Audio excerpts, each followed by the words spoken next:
साथीहरु स्वागत छ तपाईलाई यस YouTube च्यानलमा।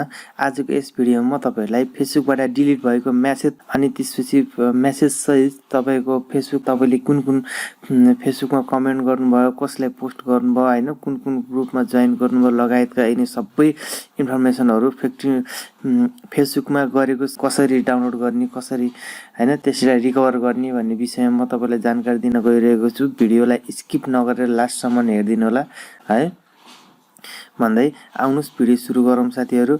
अब तपाई सबैभन्दा पहिला त यहाँ फेसबुकमा जानु पर्ने हुन्छ तपाई हैन। यहाँ फेसबुकमा जानुस्। फेसबुकमा गइसकेपछि यहाँ तपाईले माथि देख्नुस् तीनवटा लाइन दिएको छ।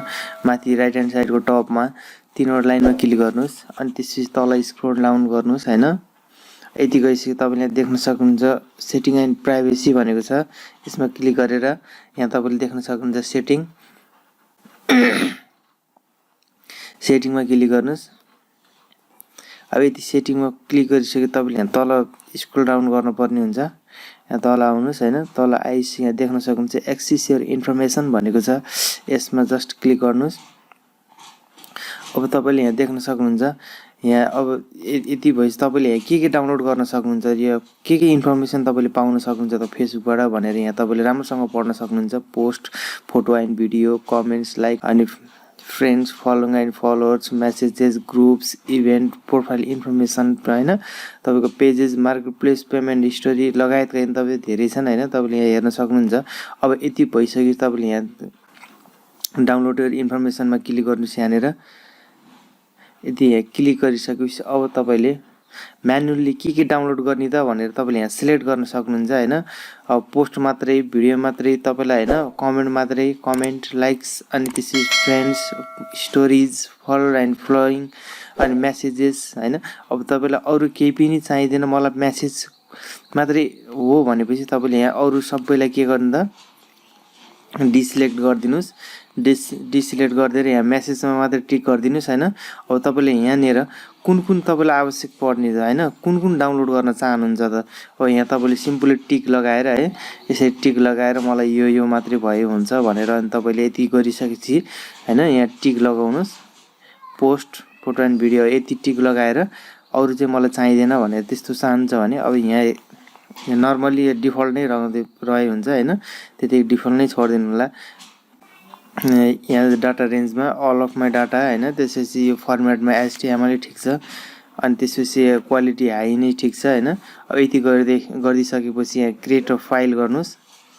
अब क्रिएट अ फाइल भनेपछि तपाईले यहाँ अब तपाईलाई यहाँ केही फेसबुकले केही टाइम लिन्छ, केही टाइम लिएर तपाईले चाहिँ यहाँ सब पेन्डिङ भइरहेको छ हैन, पेन्डिङमा देखाएको छ। अब तपाईलाई एकछिन केही टाइम पछि तपाईले फेसबुकको नोटिफिकेसन बारमा तपाईले के गर्दिनु त नोटिफिकेसन आउँछ यहाँनेर हैन।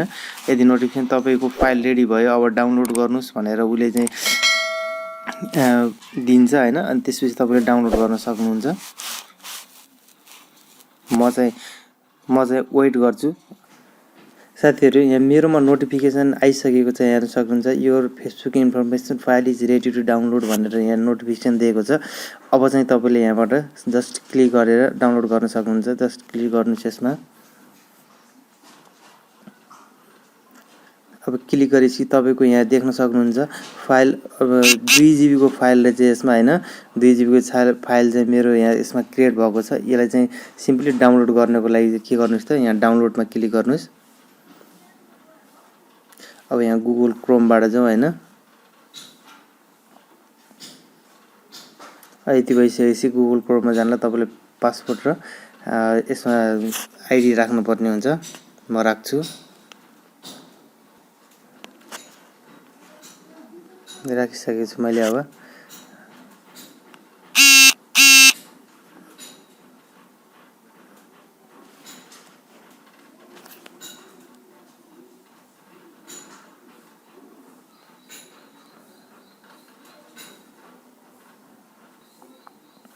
ल हेर्न सक्नुहुन्छ। अब यहाँ मेरो चाहिँ डाउनलोडिङ के भइरहेको छ त स्टार्ट भइरहेको छ भन्दै साथीहरु आजको भिडियो कस्तो लाग्यो, यदि राम्रो लाग्यो लाइक, शेयर, कमेन्ट, सब्स्क्राइब गर्न नभुल्नुला भन्दै भिडियोबाट बिदा हुन चाहन्छु। धन्यवाद।